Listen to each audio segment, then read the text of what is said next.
All right, everybody. Good evening. Happy Friday. Yes, it's that time of the week. It's Friday, people. And it's Friday Night Highlights. Good evening and welcome to Living Today. This is your host, CEO and founder of Irons Group LLC. And this is where we inspire and empower our female school leaders to discover their purpose, leverage their strengths, sharpen their skills, find themselves authentically through perseverance, passion, and teamwork. And this is my favorite time of the week. Why? Because it's where we get to highlight a servant leader. And tonight, my guest is none other than the godmother herself, Ashaki Brunson Marcellus. We love her at BNI, and that's what we call her affectionately. And so, are we going to sing for them, Ashaki? I don't know if we're going to sing for them. Come on, you don't want to sing for the people? Well, at BNI, we always sing for her. Why? Because she is the banker in our chapter. And this is what we always sing. We sing, money, money, money, money. Money! Money! Yes, that's what we sing, y'all, when she comes to the floor. So tonight I figured we would sing that. And I just want to say thank you guys so much for joining us tonight. And so let me just get into it and introduce you guys to Ashaki. And Ashaki is the Vice President and Business Relationship Manager with Bank United. She has been in the financial services industry for over 25 years and has been extremely successful in the banking world. In her role, Ashaki assists retail and business clients with a multitude of banking needs. Her expertise is small business lending and business development. She is assisted with financial interests of both private and public sector clients, large and small, throughout South Florida. She's originally a New Yorker, like myself. Yes. Because that's what we do in New York. We leave New York and come to South Florida. I know, right? Right? Definitely, And definitely. she moved here in 2003, became involved with several nonprofit organizations such as Black Executive Forum, Junior Achievement, Urban League of Miami, the Education Fund, Miami Bayside Foundation, Leadership Miami, SANTLA, Haitian Neighborhood Center, BNI, North Miami Chamber of Commerce, the Greater Chamber of Commerce. I mean, the list goes on and on. In February 2013, she was awarded by the South Florida Hispanic Chamber of Commerce as the recipient for the Community Leader of the Year Award. In May of 2018, she was a recipient of the Salute to Miami Leaders Award for her contributions to finance and banking world. And in 2020, she was announced as a finalist for, get this, you guys, Badass Woman of the Year Award. She was a finalist for that. If your children are around, please excuse them from the room. With the Miami Beach Chamber of Commerce. And Ashaki received a Bachelor of Science degree from the Hampton University, located in Virginia, and an MBA in finance from Baruch College, located in New York. For Leadership Miami, she's the vice chair there, and she's a board member at SANTLA Haitian Neighborhood Center. So we just want to welcome you to the stage, and I'm so excited to talk to you tonight and to honor and recognize you. Thank you. Thank you for having me. This is awesome. Definitely appreciate it. Yes. So guys, listen, we have been talking about money and finances and getting your finances in order. Now you're probably like, okay, Sharice, we could still keep talking about money. Yes, we are. Okay. And the reason is for like 2 weeks now. So week one, we had credit restoration person on here. We had Mariani on here. Last week, we had Olivia from I Fund Women talking about looking for funding for your business and all of those things. And this week, we're highlighting Ashaki because Ashaki's working in banking. But before we get into talking about banking, let's talk to you a little bit, Ashaki, about 2020. We're a month into 2021. We only have a couple of days left to go. And I just wanted to talk a little bit about how you were leading in 2019. You know, what were some wins and learns for you in 2020 with COVID and all the different things that you had to deal with career-wise, home-wise, family, those kind of things. Let's talk about that a little bit. I think the word for 2020, which one of my close friends hates, is pivot. Right? I think that pivot. That's what we all had to learn how to do. And I think me all around, because one, I'm such a, everything that I do is about relationships. It's very personal. So banking is personal. So how do you convey yourself personally to someone that maybe you're trying to onboard as a prospect, or maybe even your customers, how do you convey yourself through a screen, right? And then and really make sure that you're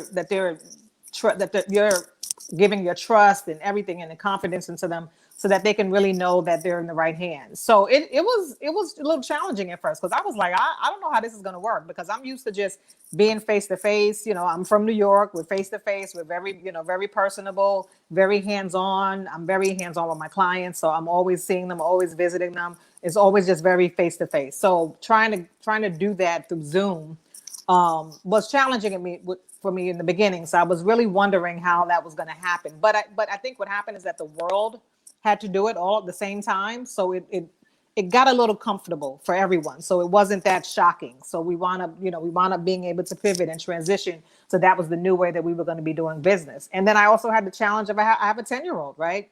So he was doing virtual school. So now how am I productive at home, trying to battle this new way of world with my clients and make sure he's doing what he's supposed to do in a virtual environment, like trying to choke him and still trying to help, going on with what I have to do on my day to day. So the first 3 months, I was losing it. You know what I mean? And I'm used to being really on top of everything and in charge of everything and fixing stuff.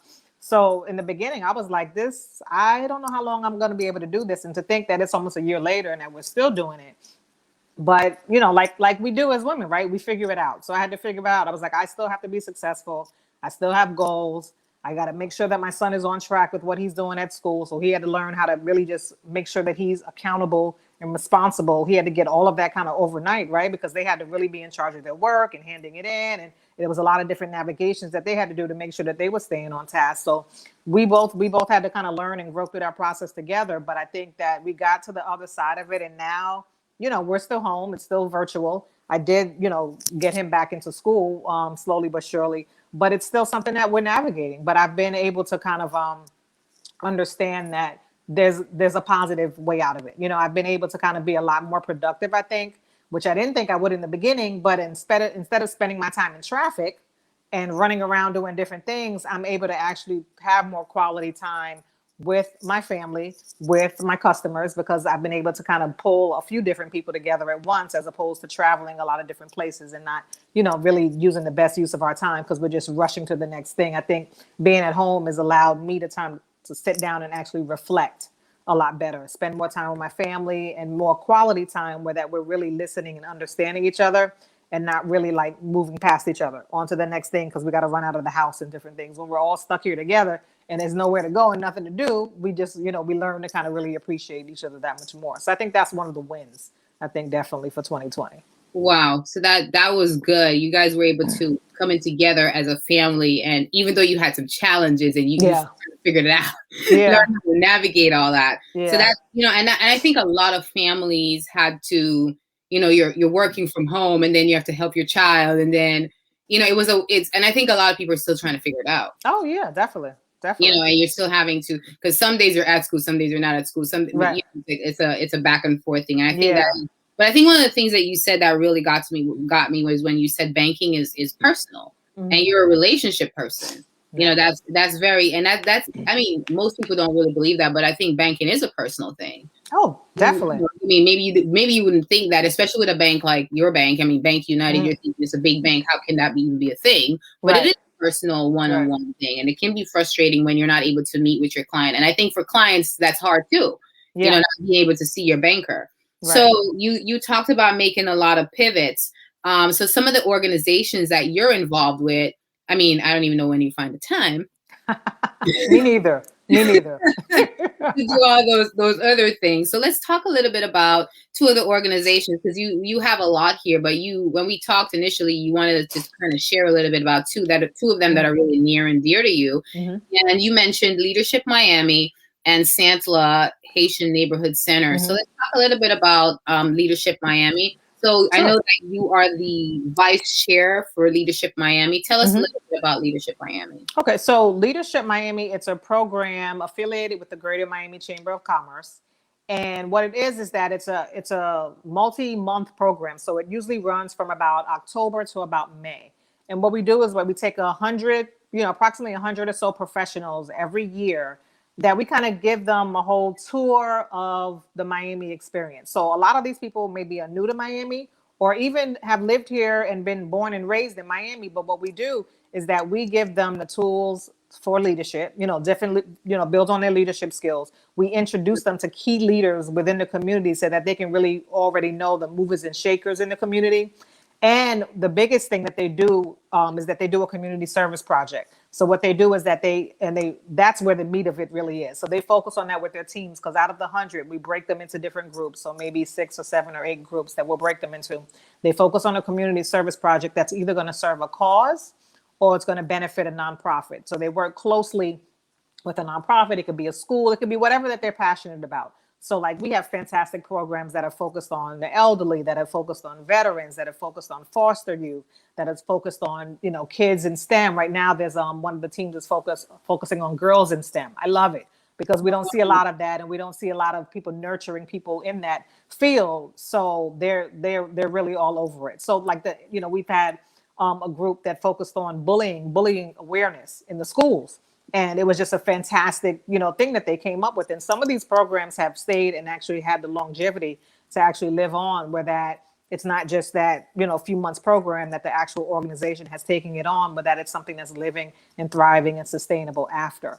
So what it does is that they go through different sessions, right? Also, we'll focus on different segments. So we'll do government, where we'll have different people from the government come in. So whether it's a mayor or a councilman or different people, we've had, really high level people. We've had recently, we just had our education session. So we had Alberto Cavallo come and speak to them. So he's usually been a big supporter. So he's the superintendent of Miami-Dade County Public Schools. So he comes and speaks to them.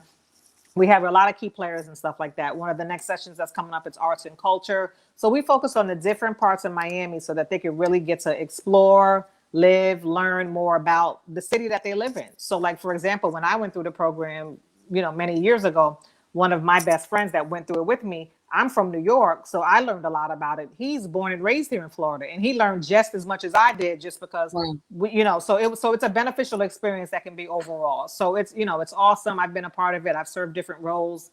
Excited to vice chair next year. I'm chairing. We've done a lot of different things. We've this year we've added a diversity, equity, and inclusion component of it. So that's been awesome because we've been really focusing on that. So right now, all of us are going through the 21-day challenge of racial, different things or whatever. So so that's been exciting. We're reading different books, going through different lessons, lectures, and all that kind of stuff. We're also partnering with Florida Memorial University in that. So it's been it's good. It's really been a good learning experience. And I think that anyone that either if you're new to Miami or you've been here forever, it's definitely something that you should be a part with, because I think it really sharpens up your leadership skills. There's been a lot of key leaders that are in the community now that went through the program years ago that really say that this program has really set the foundation for them. Wow. So that's a great program. If you're new to Miami, or even if you've lived here, it's a great way to meet other leaders in this space. Sure. Wow. So that's a great, so that's some place that you're serving and leading in the community. So let's talk a little bit about the other organization that you talked about, which was the SANTLA Haitian Neighborhood Center. So tell us a little bit about that. In that, I think you're a board member in that organization. So I'm a board member. I've been I got with them pretty early on. Actually, I got introduced to them by a friend of mine, and I just kind of felt fascinated with any organization that's serving an underserved kind of community. I'm all over it. That's kind of where my passion is with that, and kids and a lot of different things, because I think that there's not enough attention on that. So they focus on really serving the Haitian American community and really helping the Haitian Americans that are here in South Florida, what they can do to empower them, what they can do to stabilize and make sure that they're thriving through a lot of navigating through what's going on here in South Florida. So they help with employment assistance. They help with helping them with health insurance benefits, helping them navigate, all those different things. They help them with job parenting. They help them with tax preparation. They help them with financial literacy. So anything, they're like the go-to resource center for any Haitian American within the community. So they're very well known, very well established, has a very good record in really accomplishing things for the Haitian American community to really make sure that they're thriving here. They're in North Miami, which definitely serves a big Haitian population. They really partner well with the schools because they work a lot with the parents and different things. They also have a program that's kind of similar to Leadership Miami because it kind of mimics them a little bit. It's called the Haitian Fellows Program. So it's a lot of young Haitian professionals that are within the community that really are going to be going on to do big things, that are really starting to hone into those leadership skills. So they really patterned a program around that. So it's probably been about I want to say about our 4th or 5th year in starting that. They do a lot of work with the Miami Foundation. They and a lot of partnerships within the community. But most importantly, they really have done a lot to really highlight a lot on issues that are affecting in Haiti that may be affecting people here as well. So it's been a great experience. So it's funny because, like you say, I do a lot of things every year. My husband's like, okay, what are you taking off your plate? And then I'm like, oh, let me think about it. And then I wait till he forgets, and then I continue on. Or if I take something off my plate, I usually add 2 other things. And he's like, what happened here? This isn't balancing up. I thought you were taking something off your plate. But I think when you're passionate about something, it's hard to really just say, okay, I'm not going to do that anymore. And I love the part that you said you wait till he forgets. Yeah. And if you're just joining us, we're interviewing Ashaki Brunson Marcellus, and she's our servant leader highlight for the week. But that's really funny to me. You're like, I wait till he forgets, and then yeah. And then I do what I want anyway. Yeah, I know, right? But yeah, I love that. As I was reading about the SANTLA community, that organization for the Haitian community, their mission, it says that they want to empower and strengthen and uplift South Florida's Haitian community. So that is their goal. That's their vision and their mission. That's what they're about, and that's what they want to do. So let's talk a little bit about why banking, and let's get into some financial conversations. So a few weeks ago, I think right at the beginning of the year, I attended an event, and it was led by the Black Speakers Network, and they were talking about, enough is enough. And I think because we're tired of seeing GoFundMe pages, people not planning properly for planning and all of that. And I know you're very passionate, and you're very relational with your clients and the businesses that you serve. And I know I have business owners on here and people who watch the show and if you're watching it now, you'll catch the replay later. However it is that you decide. Maybe you're not in South Florida. Maybe you have a business, you don't have a banker or whatever that is. I don't know where you are in your business, but I know the tax attorney, when she was talking, she was a guest on that show that presentation, and she had created an acronym, and the first letter in the acronym was B. Right. And B stood for banker. Right. And she said the one of the things that you needed to make sure that you did was that you had a banker. So let's talk a little bit about that, Ashaki. Why banking? Why did you get into banking?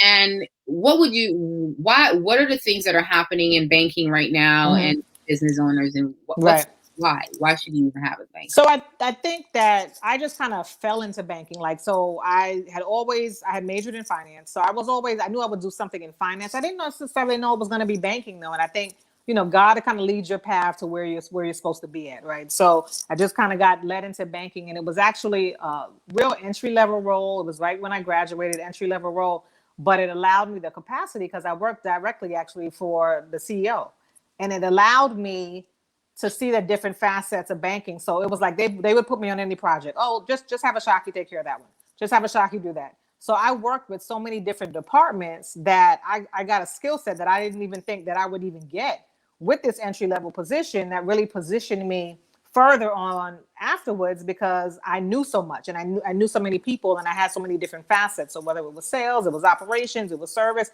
wherever it was, whatever project related, because I'm really good with managing projects, they had me on it. So it was a really opportunity for me to grow within that and then navigate to really what I wanted to do. So passion, I want to help people. That's bottom line. Wherever I can do to help people, that's why I love my job. That's why I do it every single day. And it's been a blink of an eye, but over 25 years, and I still love my job. And I've done different facets, but the best part of my day is helping clients, right? So why do you need a bank? Why do you need a banker? Because you need someone that loves and has a passion with helping clients. Not a lot of bankers do that. Not a lot of people see the value in that. It's so important for you to have, especially if you are a small business owner.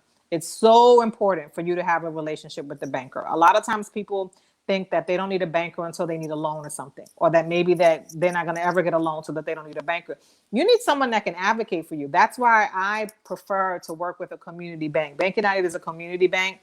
My bank in New York, that worked with them for several years, they were a community bank. Community banks are much more friendlier or much more kinder to you because they know you. They know exactly who you are. They know your business. They probably have patronized your business. I know the businesses in the communities that I have clients in, right? So I serve those businesses. I help those businesses. I refer people to those businesses. So I can advocate for you. So if it did come to the time that now you need a loan, I'm the one that can actually go to this underwriter or to the bank and say, listen, I've been there. They have this customer. They do this, they do that, they do this. They're growing. This is what, this is the customers that they serve. I can really tell a good story about your business. But if you don't know a banker and you don't have that support, then you're kind of on your own. You don't really want to put yourself in a position with that. So that's why that tax attorney, I'm sure she mentioned that. I always say the best, always my tools for advice, and I tell some small business owners all the time, outside of God, the three people that you need to have in your life for your business is a banker, is an attorney, and a CPA. Those are the people that are going to keep you out of trouble. Those are the people that need to be working together on your behalf, that know your business as much as you do, inside out as much as you do. All my business clients, I can tell you what they do, how they do, when they do it, customers that they serve. I can tell you all of those different things because I need to know that. I need to be intimately involved with your business as a banker. So I always joke and I tell my customers that we're not dating, we're in a relationship. So you're not dating me. I'm not. Yeah, we're going steady. We're not just dating and and seeing other people. We're going steady. I'm your boo, right? So we really listen. Your banker right. is your boo, right? yeah. But it's just I that I think people appreciate that, So it's just that I'm the one that's checking in on different things, especially with a lot of the different things that are going on right now. You mentioned with banking and with small businesses and stuff, a lot of moving parts with the stimulus packages, right? I'm the one that is really walking my clients hand by hand through what these different things mean to them and what the ramifications are going to be to their business and how it can help them and where it's going to take them to the next level and whether they should do it. So I serve in a lot of a big advisory role. So it's not transactional for me at all. It's very relationship driven. We have a saying at the bank that we're big enough to matter, but small enough to care.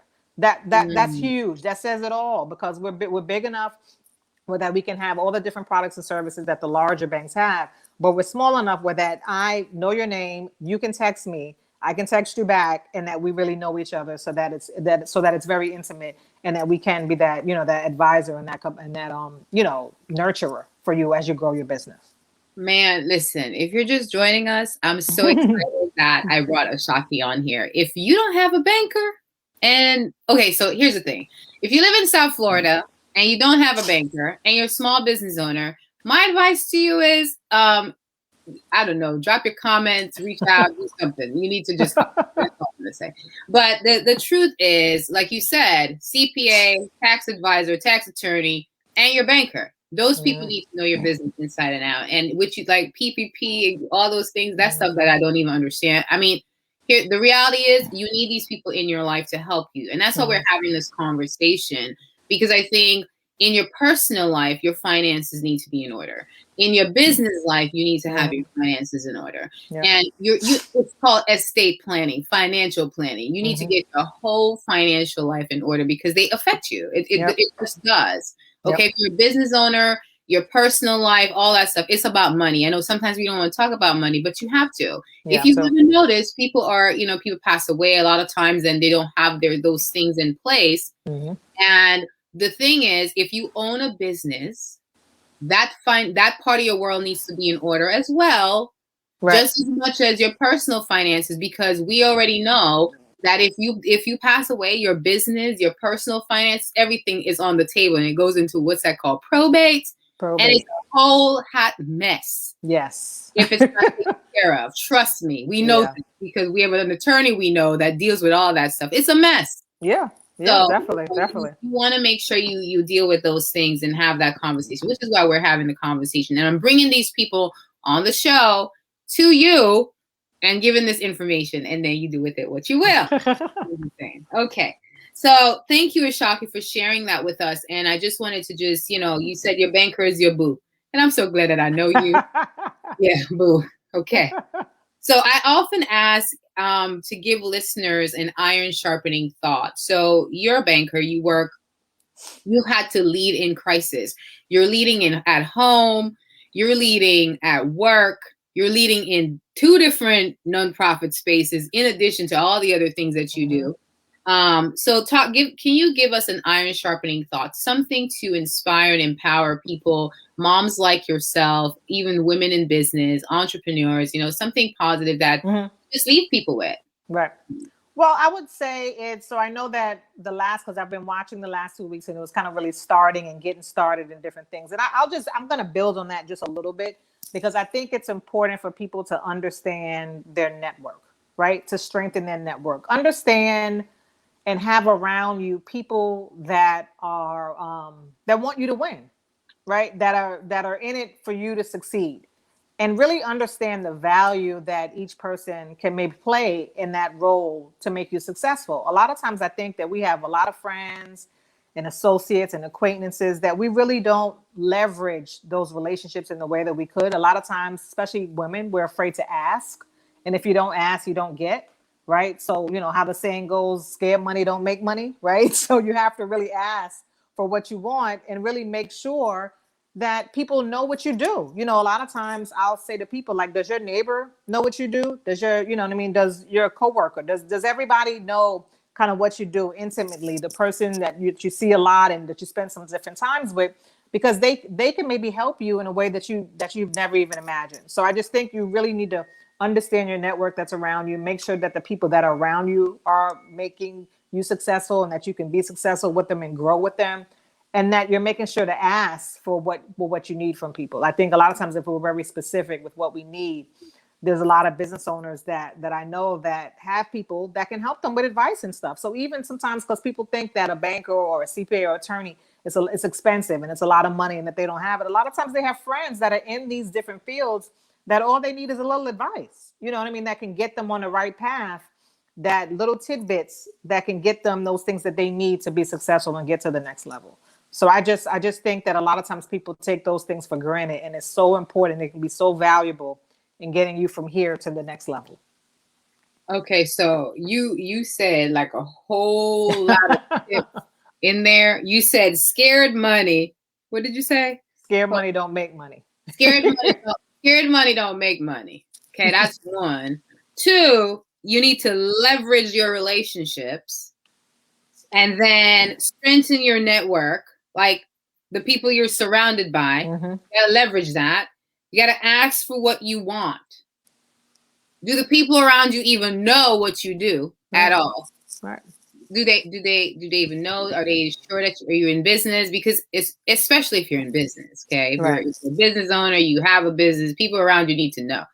Like, you need to say that and leverage your network, leverage the people that are around you. I try to ensure that I connect people to other people. I'm very good at that. I'm very good at like, okay, this person does that, this person does that.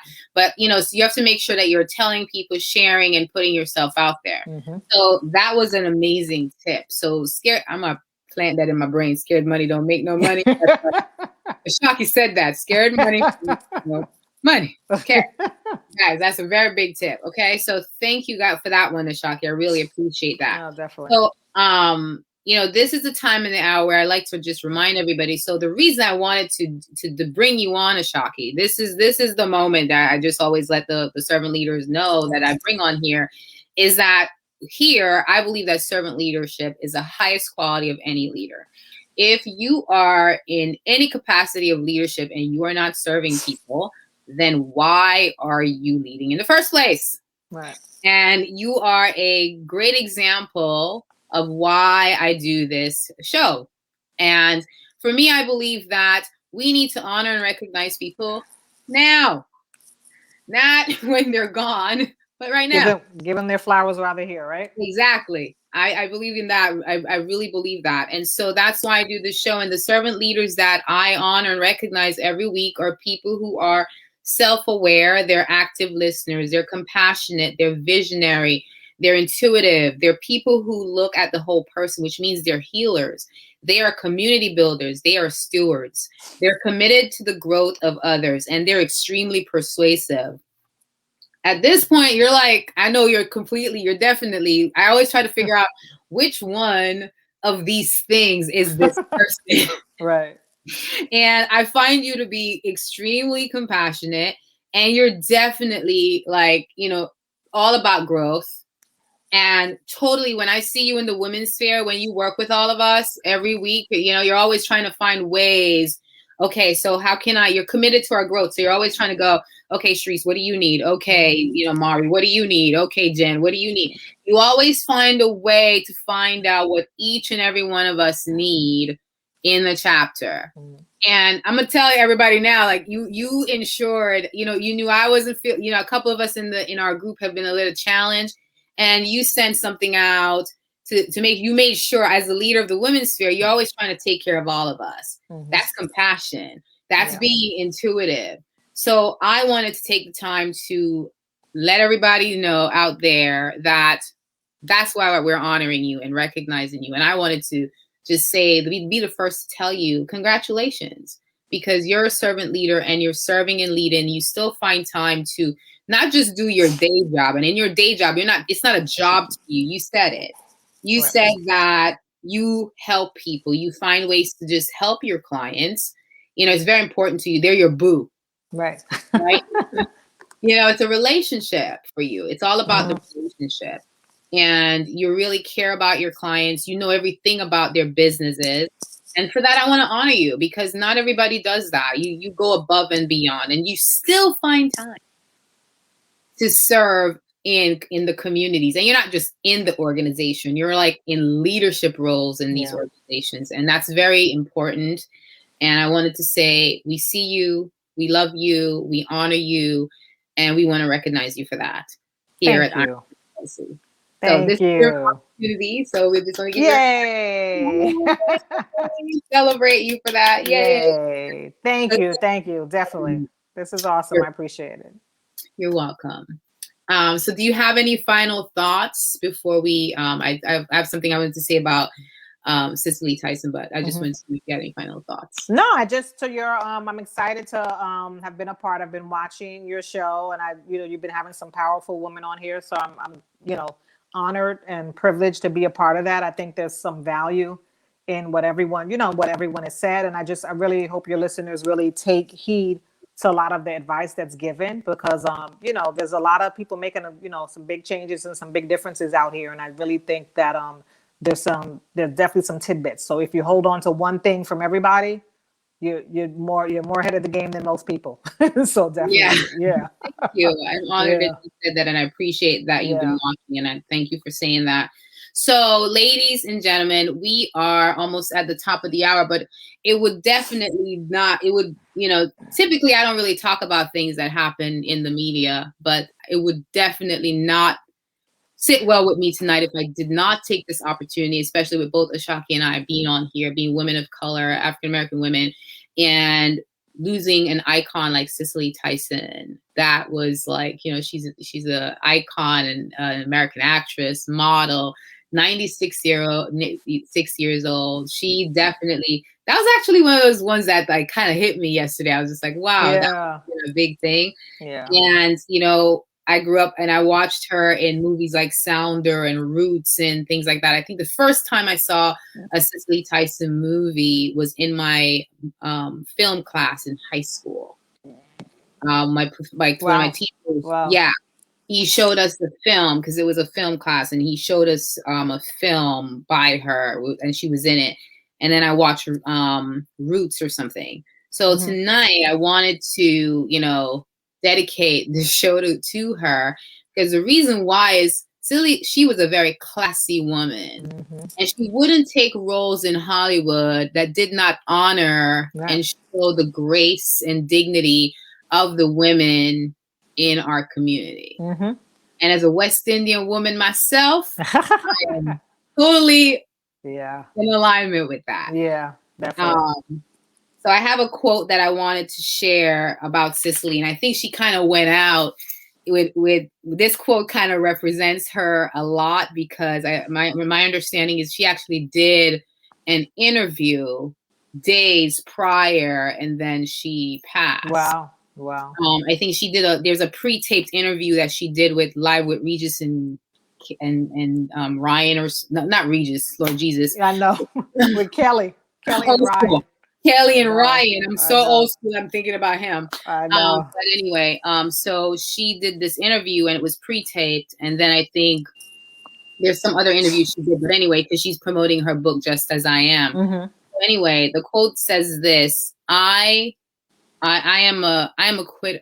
No, it says I'm a quitter. I will fight until I drop.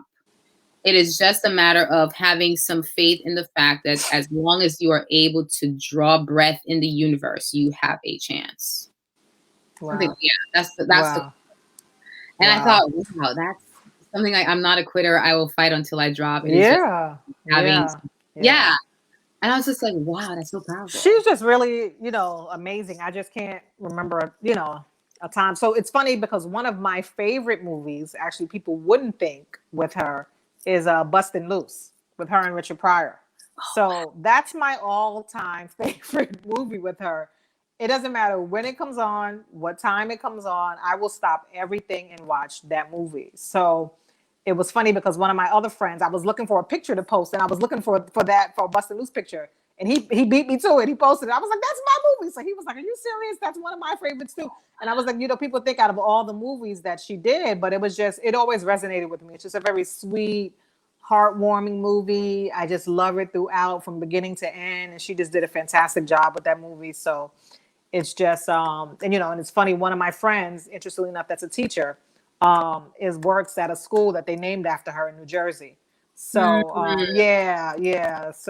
so they're really having a hard time with it because she's been there several times, of course, and presented awards and different things for them. So so it's rough, but she's lived a long life, and she's definitely blazed the path for so many of the actresses that came behind her. So definitely. Well, with that, ladies and gentlemen, we just wanted to say thank you guys for joining us. And this has been an amazing, amazing show. And like I said before, keep loving on your loved ones. As you can see, life as we know it is short. Yep. And as Cicely said, you just got to keep going. Do those things that you need to do. My friend Desiree always talks about that there is a formula. It's called the be, do, have formula. Mm-hmm. You got to be who you've been called to be, to do the thing that you need to do so you can have the things that you want to have. Yeah. Right? I like it. Yep. Yeah. The truth is you cannot do anything without being a servant. You got to serve and lead out here. Mm-hmm. You cannot be all about yourself. And the first thing you have to do is start with you, and then so you can live it out. So I just want to say thank you again, Ashaki, for being here and honoring us, and for doing the things that you're doing, because you're doing it. You're out there serving and leading, and we appreciate you. We see you. And guys, we just want to say thank you again for joining us. If you're catching us on the replay, we thank you for honoring us with that. Reach out to Ashaki, and I'm going to put up some of the information on the banner here for some of the organizations that Ashaki kind of mentioned. That is the one for SANTLA.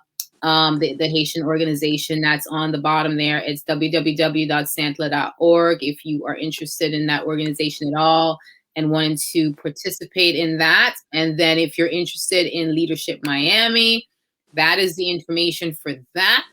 You can go over there and learn more about that organization as well and what they do. So thank you guys again for joining us. And as we love to say here, as iron sharpens iron, so one person sharpens another. Thank you, and I'll see you guys again next Friday. God bless you, and have a great weekend. Thank you. Bye-bye. Thanks, Rafi.